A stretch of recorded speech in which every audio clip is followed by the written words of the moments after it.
ಮನ್ಸನ ಜೀವ ನೀ ನುಡಿಸಿ ಆಡಕ ಢಮರು ಆಗ್ಯಾವ.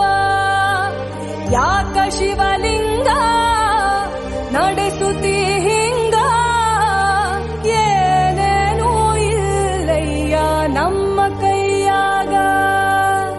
ಎಡವಿಸಿ ತಾಳ ಉರುಳಿಸಿ ದಾಳ ನಡೆಸಿದ